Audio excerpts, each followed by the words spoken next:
നാമം ജപായനം പുണ്യം നിരുപമദീപാങ്കുരം പോലെ സ്വരശ്രുതിലയവരമതുലം ദീവാങ്കണം മോക്ഷസംഗീതസാരം നീളും വഴിത്താരയിൽ ജീവതാരം മന്ത്രാലാപം മായാവിൻ നിൻ പ്രസാദം. ദീപം ദീപം ദീപം ഇരുൾ നീങ്ങിയുണരുന്ന തെളിനാളദീപം.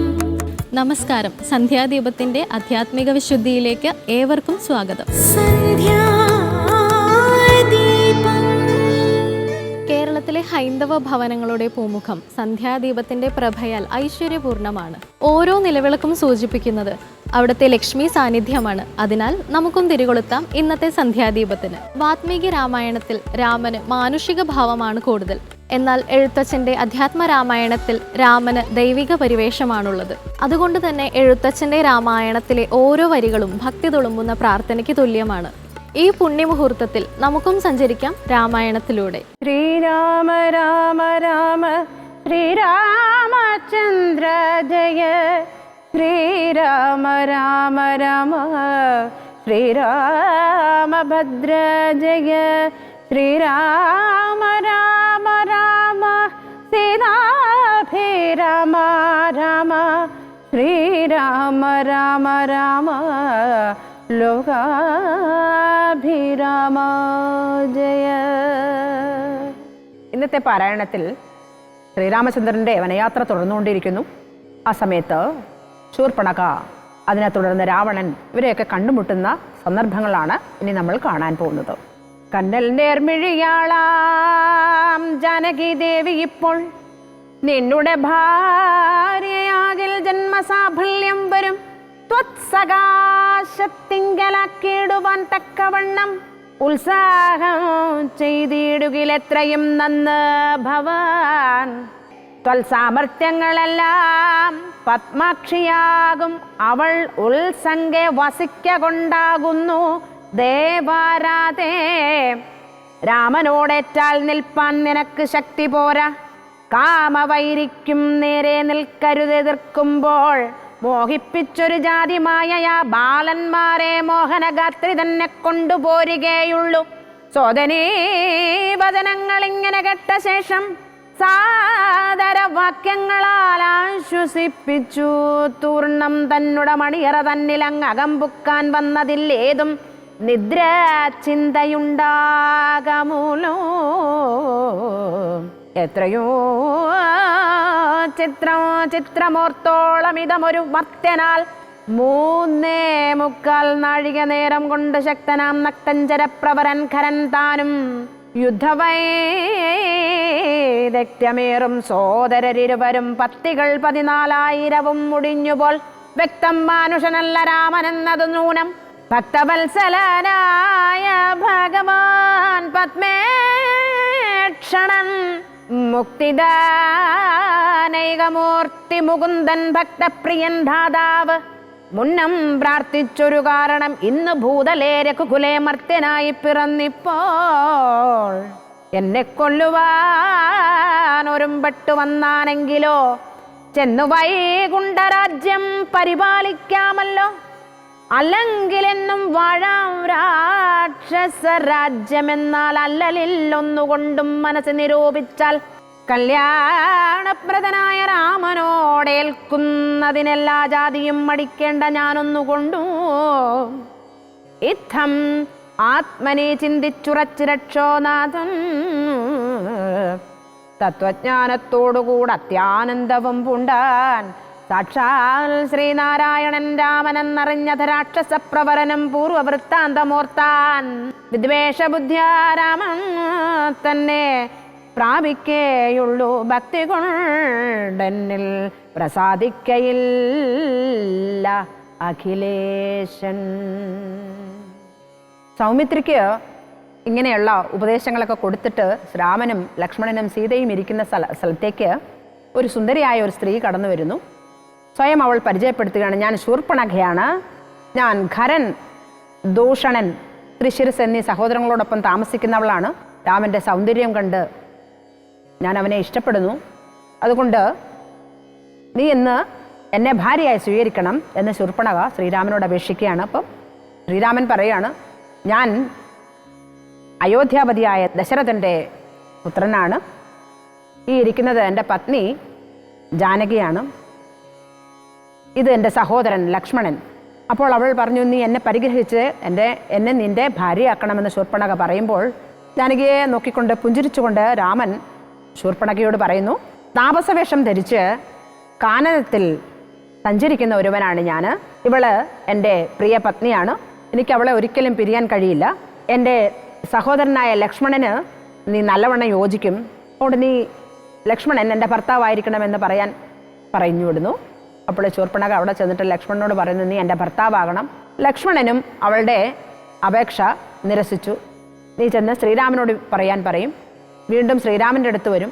ഇങ്ങനെ ശ്രീരാമനും ലക്ഷ്മണനും അവളെ ഭാര്യയായി സ്വീകരിക്കാത്തതിൻ്റെ ഒരു ദേഷ്യത്തിൽ ശൂർപ്പണഖ പെട്ടെന്ന് ആലസ്യം എല്ലാം കൂടിക്കലർന്നൊരവസ്ഥയിൽ മായാരൂപം വെടിഞ്ഞ് കറുത്ത ഒരു പാറ പോലെ ശരീരവും ദംഷ്ട്രയും എല്ലാമായിട്ട് സീതാദേവിയുടെ അടുത്തേക്ക് നീങ്ങി.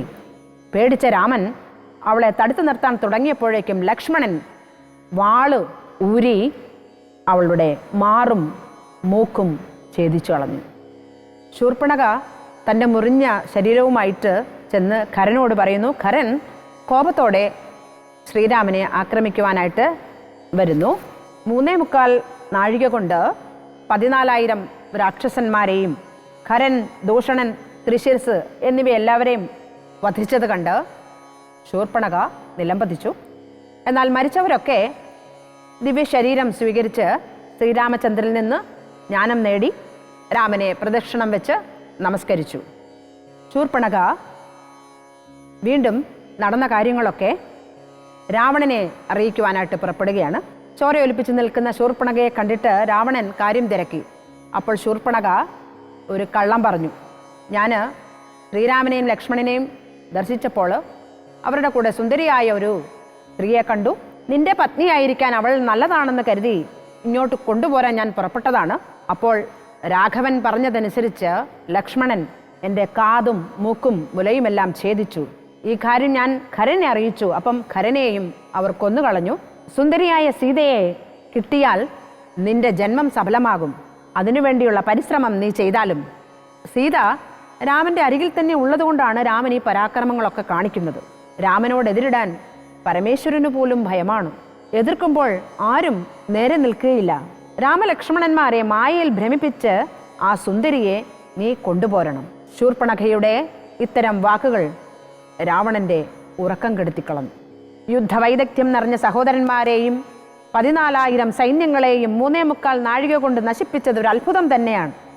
രാമൻ മനുഷ്യനല്ല, ഭഗവാൻ മഹാവിഷ്ണു മനുഷ്യരൂപത്തിൽ എന്നെ വധിക്കാൻ വന്നിരിക്കുകയാണെങ്കിൽ എനിക്ക് വേഗം വിഷ്ണുലോകം പോകാം, അല്ലെങ്കിൽ എന്നും രാക്ഷസ രാജാവായി എനിക്കിവിടെ വാഴാം. രാമനോട് യുദ്ധം ചെയ്യാൻ എനിക്ക് മടിക്കേണ്ടതില്ല എന്ന് ചിന്തിച്ച് രാവണൻ തൻ്റെ പൂർവ്വകഥയോർത്ത് ഭക്തി കൊണ്ട് രാമൻ എന്നിൽ പ്രസാദിക്കില്ല, എന്നാൽ ദേഷ്യപ്പെട്ട് തന്നെ സമീപിക്കാമെന്ന് പറഞ്ഞ് ശ്രീരാമന്റെ സന്നിധിയിലേക്ക് പോകാൻ ഒരുങ്ങുകയാണ്. ശ്രീരാമചന്ദ്ര കൃപാലു ഭജമന ഹരണഭാവഭയദാരുണം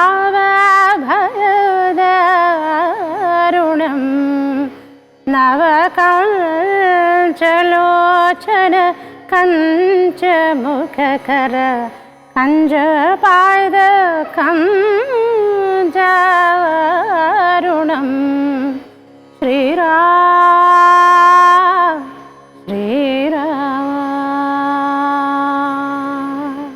അനുഭവങ്ങൾ അറിവുകളായി പരിണമിക്കുന്നത് ഏകാഗ്രമായ ചിന്തയിലൂടെയാണ്. പുറം ലോകത്തിന്റെ പ്രേരണകൾ അകറ്റുന്ന ഏകാഗ്രത അതൊരു വാത്മീകമാണ്. കാട്ടാളനെ പോലും കവിയും ഋഷിയുമാക്കി മാറ്റിയത് അതാണ്. ഇനി വാത്മീകം.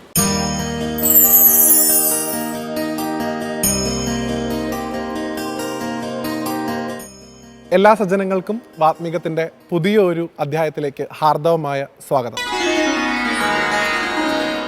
രാമായണ മാസക്കാലത്ത് നമുക്ക് അല്പം മഹാഭാരതം ചർച്ച ചെയ്യാം. മഹാഭാരത യുദ്ധത്തിന് കാരണമായി സദാസമയവും ദുര്യോധനാദികളെ ഉപദേശിച്ച് അവരെ ധർമ്മത്തിൻ്റെ പാതയിൽ നിന്ന് മാറ്റി അധർമ്മത്തിൻ്റെ പാതയിലേക്ക് കൊണ്ടുവന്ന ഒരു ശകുനിയെക്കുറിച്ച് മഹാഭാരതം പറയുന്നുണ്ട്. അതുപോലെ ഒരു സ്ത്രൈണ ശകുനി രാമായണത്തിലും ഉണ്ട്. അത് മറ്റാരുമല്ല, സാക്ഷാൽ മന്ധരയാണ്. ആ മന്ധരയെക്കുറിച്ചാണ് ഇന്നത്തെ അധ്യായത്തിൽ നമ്മൾ പരിചയപ്പെടുന്നത്. ആരായിരുന്നു മന്ധര? കേകയ രാജ്യത്ത് അവിടുത്തെ രാജകുമാരിയായി വാണിരുന്ന ദശരഥ മഹാരാജാവിൻ്റെ രണ്ടാമത്തെ ഭാര്യ കൈകേയിയുടെ ഏറ്റവും അടുത്ത ദാസിയായിരുന്നു മന്ധര. ദാസി എന്നതിലുപരി ഒരു വളർത്തമ്മയ്ക്ക് തുല്യമായിട്ടുള്ള സ്ഥാനമാണ് കൈകേയി മന്ധരയ്ക്ക് നൽകിയിരുന്നത്. കൈകേയിയുടെ ഏറ്റവും പ്രധാനപ്പെട്ട ഉപദേഷ്ടാവും മന്ധര തന്നെ ആയിരുന്നു. ഓരോ സമയത്തും മന്ധര നടത്തിയ ഇടപെടലുകളാണ് കൈകേയിയെ അയോധ്യ വരെ എത്തിക്കുന്നത്. അങ്ങനെ അയോധ്യയിലേക്ക് വിവാഹിതയായി മന്ധരയോടൊപ്പമാണ് കൈകേയി വരുന്നത്. കൈകേയി അയോധ്യയിൽ എത്തിയപ്പോഴും മന്ധരയ്ക്ക് ഏറ്റവും വലിയ സ്ഥാനം നൽകി. ദാസിയാണെങ്കിലും ഒരു തരത്തിലുള്ള പണികളും അവരെ കൊണ്ട് ചെയ്യിപ്പിച്ചില്ല. സദാസമയവും തൻ്റെ അന്തഃപുരത്തിലേക്ക് ഒരു അനുവാദവുമില്ലാതെ കയറി വരാനുള്ള സ്വാതന്ത്ര്യം മന്ധരയ്ക്ക് കൈകേയി നൽകിയിരുന്നു. അങ്ങനെ ഏറ്റവും അധികം ആനന്ദത്തോടുകൂടി അയോധ്യയിൽ കൈകേയി താമസിക്കുന്ന സമയത്താണ് മന്ധര ഒരിക്കൽ അന്തഃപുരത്തിലേക്ക് ഒരു തരത്തിലുള്ള അനുവാദവുമില്ലാതെ കയറി വരുന്നത്. മന്ധര വന്ന ഉടനെ കൈകേയിയോട് പറയുന്നത്, നീ ഈ വിശേഷം അറിഞ്ഞില്ലേ? നിന്റെ ഭർത്താവായിട്ടുള്ള ദശരഥനത കൗസല്യയുടെ പുത്രനായിട്ടുള്ള രാമനെ രാജാവാക്കാൻ പോകുന്നു, അവന്റെ പട്ടാഭിഷേകം നടക്കാൻ പോകുന്നു, നീ ഇതൊന്നും അറിഞ്ഞില്ലേ എന്നുള്ള വൃത്താന്തമാണ്. ഈ വാർത്തയറിഞ്ഞ് ഏറ്റവും അധികം സന്തോഷിച്ച ഒരു കൈകേയിയാണ് രാമായണത്തിൽ നാം കാണുന്നത്.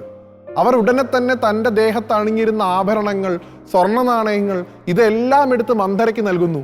ഇത്ര നല്ല ഒരു വാർത്ത നീ എന്നെ അറിയിച്ചുവല്ലോ, ഇതിന് നിന്നോട് എനിക്ക് തീർത്താൽ തീരാത്ത നന്ദിയുണ്ട്. ഈ സമ്മാനങ്ങളൊന്നും തന്നിട്ടും എനിക്ക് മതിയാവുന്നില്ല. എൻ്റെ പുത്രനായിട്ടുള്ള രാമനെ, എനിക്ക് ഏറ്റവും പ്രിയപ്പെട്ടവനായിട്ടുള്ള രാമനെ അയോധ്യാപതിയായിട്ട് കാണാൻ നമുക്ക് ഭാഗ്യം കിട്ടുകയല്ലേ, നിനക്ക് ഞാൻ എന്താണ് ഇനി തരേണ്ടത് എന്നുള്ള കൈകേയിയുടെ ചോദ്യത്തിന് ആ കൈ നീട്ടി വാങ്ങിയ ആഭരണങ്ങൾ, ആ സ്വർണ്ണ നാണയങ്ങളൊക്കെ കൈകേയിയുടെ മുഖത്തേക്ക് വലിച്ചെറിഞ്ഞാണ് മന്ധര തുടർന്നുള്ള മറുപടികൾ നൽകുന്നത്. നീ എന്തിനാണ് ബുദ്ധി കെട്ടവളെ ഇങ്ങനെ ആഹ്ലാദിക്കുന്നത്? നിനക്ക് എന്താണ് ഇതുകൊണ്ട് ലാഭം? രാമൻ രാജാവായാൽ കൗസല്യയ്ക്കാണ് മഹാരാജ്ഞി സ്ഥാനം കിട്ടാൻ പോകുന്നത്. രാമൻ്റെ ഏറ്റവും അടുത്ത സഹോദരനായിട്ടുള്ള, രാമൻ്റെ ഇഷ്ടക്കാരനായിട്ടുള്ള ലക്ഷ്മണനും അതോടൊപ്പം അധികാര സ്ഥാനം ഉണ്ടാവും. അതുകൊണ്ട് അടുത്ത ഭാര്യയായിട്ടുള്ള സുമിത്രയ്ക്കും ലക്ഷ്മണന്റെ അമ്മയ്ക്കും മഹാരാജ്ഞി സ്ഥാനം ചിലപ്പോൾ കിട്ടിയെന്ന് വരാം. നീയും നിന്റെ ഭരതനും ഇവിടെ ഭിക്ഷക്കാരെ പോലെ, ഇവരുടെ അടിമകളെ പോലെ ജീവിക്കേണ്ടി വരും. ഇതിനാണോ നീ സന്തോഷിക്കുന്നത് എന്നാണ് ചോദിക്കുന്നത്. എന്തിനാണ് ഈ സമയത്ത് ഈ പട്ടാഭിഷേകം നടത്തുന്നത്? നിന്റെ മകനായിട്ടുള്ള ഭരതനെ നിർബന്ധിച്ച് കേകയത്തിലേക്ക് പറഞ്ഞു വിട്ടു. രാമനെ പട്ടാഭിഷേകം നടത്തി രാജാവാക്കാനുള്ള ദശരഥന്റെയും കൗസല്യയുടെയും തന്ത്രമായിരുന്നു അത്. അതുകൊണ്ട് നീ ഇത് സമ്മതിച്ചു കൊടുക്കരുത് എന്ന് പറഞ്ഞ് അത്യധികം ആനന്ദത്തിൽ ആറാടിയിരുന്ന കൈകേയിയുടെ മനസ്സിലേക്ക് വിഷം കുത്തിവെക്കുന്ന പ്രവണതയാണ്, ആ വാക്കുകളാണ് മന്ധരയുടെ ഭാഗത്തുനിന്ന് ഉണ്ടാവുന്നത്. ഏതൊരു സദ്വസ്തുവിനും ഇത്തരത്തിലുള്ള വാക്കുകളിലൂടെ മാറ്റം ഉണ്ടാവാമല്ലോ. പാവം കൈകേയിയുടെ മനസ്സിനും അങ്ങനെയാണ് മാറ്റം തുടങ്ങുന്നത്.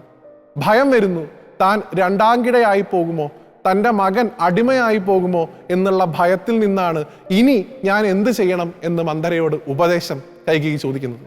പണ്ട് യുദ്ധകാലഘട്ടത്തിൽ ദശരഥൻ അതിയായിട്ടുള്ള യുദ്ധം ചെയ്തുകൊണ്ടിരിക്കുന്ന സമയത്ത് അദ്ദേഹത്തിൻ്റെ രഥത്തിന്, പ്രത്യേകിച്ച് അതിൻ്റെ ചക്രത്തിന് ഇളകൽ സംഭവിച്ചു എന്നും ആ സമയത്ത് കൈകേയി തൻ്റെ കൈകൾ വെച്ച് ആ രഥത്തെ സംരക്ഷിച്ചു എന്നുമാണ് കഥ. ആ സമയത്ത് നിനക്ക് 2 വരങ്ങൾ തരാമെന്ന് നിന്റെ ഭർത്താവ് അന്ന് പറഞ്ഞിരുന്നില്ലേ? ആ വരങ്ങൾ ഇപ്പോൾ ചോദിക്കണം. ഒന്നാമത്തെ വരമായി നീ ചോദിക്കേണ്ടത് രാമനെ കാട്ടിലേക്ക് അയക്കണം എന്നുള്ളതാണ്. രണ്ടാമത്തെ വരമായി ചോദിക്കേണ്ടത് നിന്റെ മകനായിട്ടുള്ള ഭരതനെ രാജാവാക്കണം. ഇപ്പോൾ പോയി ചോദിക്ക്. ഒരു തരത്തിലുള്ള പ്രകോപനങ്ങൾക്കും നീ അടിമപ്പെട്ടു പോകരുത്. ഭരതനാണ് നമുക്ക് മുഖ്യം, രാജ്യമാണ് നമുക്ക് മുഖ്യം. നീ ഇപ്പോൾ തന്നെ ഈ വരങ്ങൾ നിന്റെ ഭർത്താവിനോട് ചോദിക്കുക എന്ന് കൈകേയിയെ വീണ്ടും ദശരഥന്റെ അന്തഃപുരത്തിലേക്ക് അയക്കുന്നത് മന്ധരയാണ്.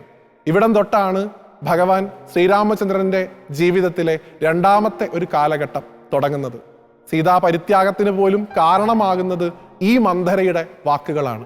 പലരും വ്യാഖ്യാനിക്കാറുണ്ട്, ആ സമയത്ത് ശ്രീരാമ പട്ടാഭിഷേകം നടന്നിരുന്നെങ്കിൽ ശ്രീരാമൻ ചിലപ്പോൾ സുഖലോലുപതയിൽ മുഴുകി രാവണ നിഗ്രഹത്തിന് താമസം വന്നാലോ എന്ന് കരുതി സരസ്വതി ദേവിയാണ് മന്ധരയുടെ നാക്കിലിരുന്നു കൊണ്ട് ഈ പ്രവർത്തികൾ ചെയ്തതെന്ന്. അതൊക്കെ വ്യാഖ്യാനങ്ങൾ മാത്രമാണ്. ഏതായാലും രാമാവതാരത്തിന്റെ ഉദ്ദേശ ലക്ഷ്യത്തിലേക്ക് വഴിതിരിച്ചു വിടാൻ മന്ധര എന്ന കഥാപാത്രം രാമായണത്തിൽ ഉപകരിച്ചു എന്നുള്ളത് ശരി തന്നെ. പക്ഷേ മന്ധരയിൽ നിന്ന് നാം മനസ്സിലാക്കേണ്ടത് എന്താണ്? നമുക്കും ചുറ്റും കാണും മന്ധരയെ പോലുള്ള ഉപദേഷ്ടാക്കൾ, പ്രത്യേകിച്ച് ഭരണാധികാരികൾ.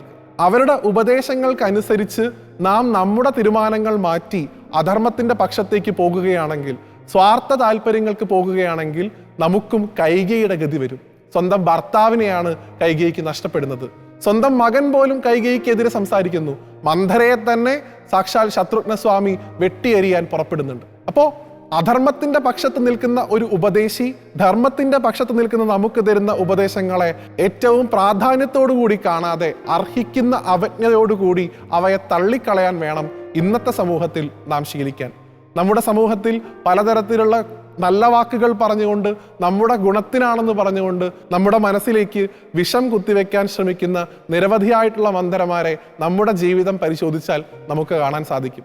അതിലൊന്നും അടിമപ്പെടാതെ രാമനോടുള്ള സ്നേഹം എങ്ങനെയാണോ ആ അഭിഷേക വാർത്ത അറിഞ്ഞപ്പോൾ അതിയായി സന്തോഷിച്ച ഒരു കൈകേയി, അതുപോലെ രാമനോടുള്ള അതിയായ സ്നേഹം മാത്രമേ നമ്മുടെ മനസ്സിലുണ്ടാവാൻ പാടുള്ളൂ എന്ന് മന്ധരയുടെ കഥാപാത്രത്തിലൂടെ രാമായണം നമ്മെ ഓർമ്മിപ്പിക്കുന്നു. ഈ കഥാപാത്രത്തെ വളരെയധികം പ്രാമുഖ്യം നൽകി അവതരിപ്പിക്കേണ്ടതുണ്ട് എന്ന് തോന്നിയത് കൊണ്ടാണ് വാത്മീകത്തിൽ നാം മന്ധരയെ ഉൾപ്പെടുത്തിയത്. മറ്റൊരു കഥാപാത്രവുമായി അടുത്ത അധ്യായത്തിൽ വീണ്ടും കാണുന്നത് വരെ എല്ലാവർക്കും നന്ദി, നമസ്കാരം. ഓരോ ക്ഷേത്രങ്ങൾക്ക് പിന്നിലും ഓരോ ഐതിഹ്യങ്ങളുണ്ട്. ചിലപ്പോൾ പല ക്ഷേത്രങ്ങളും ഐതിഹ്യങ്ങളിലൂടെ പരസ്പരം ബന്ധപ്പെട്ട് കിടക്കുന്നത് കാണാം. തിരുവിതാംകൂർ ചരിത്രവുമായി ബന്ധപ്പെട്ട് കിടക്കുന്ന ഈ പുരാതന ക്ഷേത്രത്തിന്റെ വിശേഷങ്ങൾ അറിയാം ഇനി.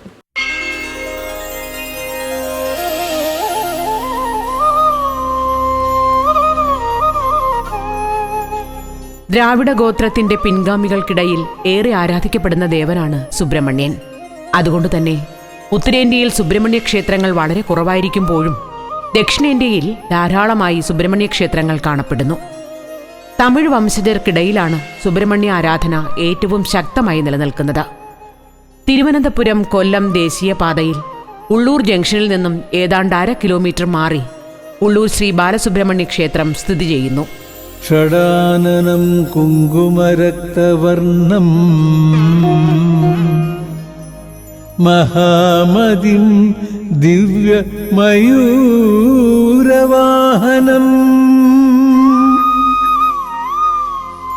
രുദ്രസ്യ സൂനം സുരസൈന്യനാഥം. ഉള്ളൂരിൽ നിന്നും കുറച്ചുകൂടി മുന്നോട്ട് പോയാൽ കൊച്ചുള്ളൂർ എന്നറിയപ്പെടുന്ന കവല. ഇവിടെ വലതുവശത്തേക്ക് തിരിയുന്ന ഒരു പാത കാണാം. അതിലൂടെ അല്പം നടന്നാൽ ക്ഷേത്രത്തിൽ എത്തിച്ചേരാം. റോഡിൽ നിന്നും താഴ്ന്നു സ്ഥിതി ചെയ്യുന്ന സമതലത്തിലാണ് ക്ഷേത്രം എന്നതിനാൽ പടികളിറങ്ങി വേണം ക്ഷേത്രമുറ്റത്ത് എത്തിച്ചേരാൻ. പടികളിറങ്ങിയാൽ എത്തിച്ചേരുന്നത് ക്ഷേത്രത്തിന്റെ പടിഞ്ഞാറേ ഗോപുരത്തിന് മുന്നിലാണ്. ഇതിലൂടെ പ്രവേശിച്ച് കിഴക്കുഭാഗത്തെത്തിയാൽ ചെമ്പുമേഞ്ഞ വട്ടശ്രീകോവിലിനുള്ളിൽ പ്രതിഷ്ഠിച്ചിരിക്കുന്ന ശ്രീ ബാലസുബ്രഹ്മണ്യ സ്വാമിയെ കാണാം.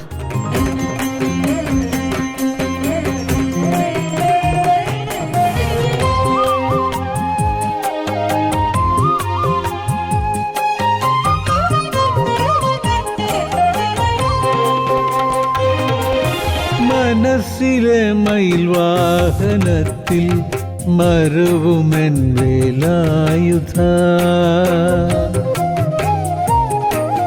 ഹരിഗീതപുരവാസ ശത്രുഹര. കിഴക്കോട്ടാണ് സുബ്രഹ്മണ്യ സ്വാമിയുടെ ദർശനം. ശ്രീകോവിലിന് വലതുവശത്തായി ഗണപതിയും ഊട്ടുപുരയുടെ വലതുവശത്തായി മഹാദേവനും കുടികൊള്ളുന്നു. 4 കെട്ടിനുള്ളിലായി ശാസ്താവിന്റെ പ്രതിഷ്ഠ കാണാം. അതിനിടതുവശമായി യക്ഷിയമ്മയാണ്. ഈ ക്ഷേത്രങ്ങൾക്ക് അഭിമുഖമായാണ് നാഗരാജാവിന്റെ പ്രതിഷ്ഠ.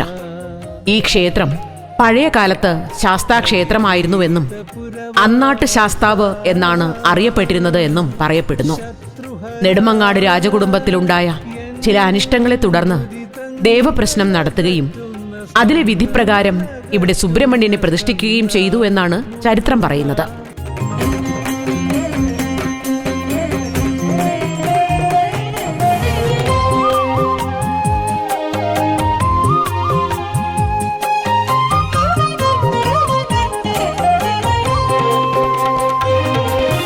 മനസ്സിലെ മയിൽവാഹനത്തിൽ മരുവുമെൻ വേലായുധ ഹരിഗീതപുരവാസ ശത്രുഹര എൻ ദുരിതങ്ങളകറ്റുന്ന സ്കന്ദ മുരുക മനസ്സിലെ മയിൽവാഹനത്തിൽ മരുവുമെൻ വേലായുധ ഹരിഗീതപുരവാസ. ഒരിക്കൽ തൃപ്പാദപുരം ക്ഷേത്രത്തിൽ ഉത്സവം നടക്കുന്ന കാലം. ക്ഷേത്രത്തിലേക്ക് പഴക്കുല കൊണ്ടുപോയ വാഹനം വഴിക്ക് വച്ച് ഒരു ബാലൻ കൈ കാണിച്ച് നിർത്തി. അവൻ അതിൽ നിന്നും പഴം ആവശ്യപ്പെട്ടു. എന്നാൽ വണ്ടിയോടൊപ്പമുണ്ടായിരുന്ന രാജഭടന്മാർ അവനെ ഓടിച്ചു വിടുകയാണ് ഉണ്ടായത്. പിന്നീട് പഴക്കുലകൾ തൃപ്പാദപുരം ക്ഷേത്രത്തിൽ എത്തിച്ചു. അവിടെ സദ്യ വിളമ്പാൻ സമയമായപ്പോൾ പഴങ്ങൾ എടുക്കാൻ കലവറയിൽ ചെന്നു. എന്നാൽ നോക്കുമ്പോൾ വാഴക്കുലയിൽ പഴങ്ങൾ കാണാനില്ല. പകരം പഴത്തോലുകൾ മാത്രമാണ് ഉണ്ടായിരുന്നത്. വിവരമറിഞ്ഞ രാജാവ് ഉടനെ പ്രശ്നം നടത്തുകയും അതിന്റെ ഫലമായി ഇവിടെ ഒരു ക്ഷേത്രം നിർമ്മിക്കുകയും ചെയ്തു എന്നാണ് ക്ഷേത്ര ഉൽപ്പത്തിയുടെ ഐതിഹ്യം.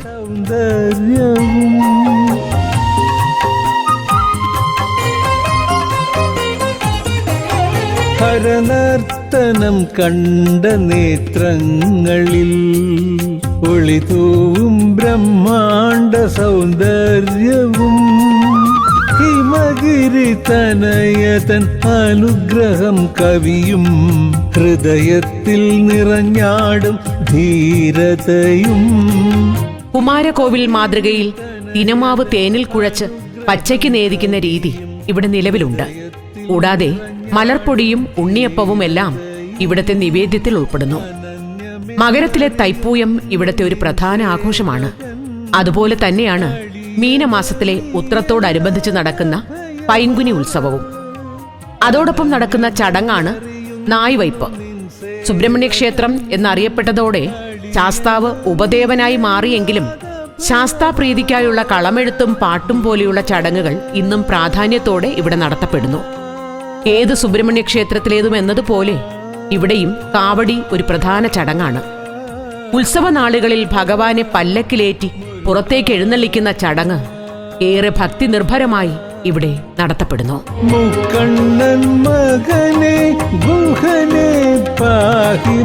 ഗൗരീശപട്ടം ക്ഷേത്രം, മെഡിക്കൽ കോളേജിനടുത്തുള്ള ഇളങ്കാവ് ഭഗവതി ക്ഷേത്രം എന്നിവയുമായെല്ലാം ഐതിഹ്യപരമായ ബന്ധങ്ങൾ ഈ ക്ഷേത്രത്തിനുണ്ട് എന്ന് പറയപ്പെടുന്നു. ഈ മഹാക്ഷേത്രത്തിലെ സന്ദർശകനായിരുന്ന മഹാകവി ഉള്ളൂർ എസ് പരമേശ്വരയ്യരുടെ വചോധാരയ്ക്ക് കരുത്തു പകർന്നതിൽ ജ്ഞാനപാരംഗതനും ദേവസേനാനിയുമായ സുബ്രഹ്മണ്യന്റെ അനുഗ്രഹങ്ങൾക്കും പങ്കുണ്ട് എന്ന് വേണം കരുതാൻ. ഏതായാലും 600 വർഷത്തിലേറെ പഴക്കമുള്ള ഈ ക്ഷേത്രം ഇന്നും നാടിന്റെ ഐശ്വര്യമായി നിലകൊള്ളുന്നു. ഹരിഗീതപുരവാസ ഹരിഗീതപുരവാസ.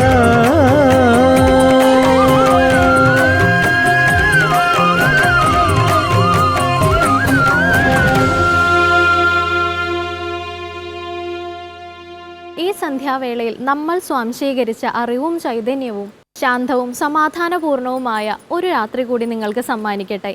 ഇന്നത്തെ സന്ധ്യാദീപം ഇവിടെ അവസാനിക്കുന്നു. ഏവർക്കും വന്ദനം.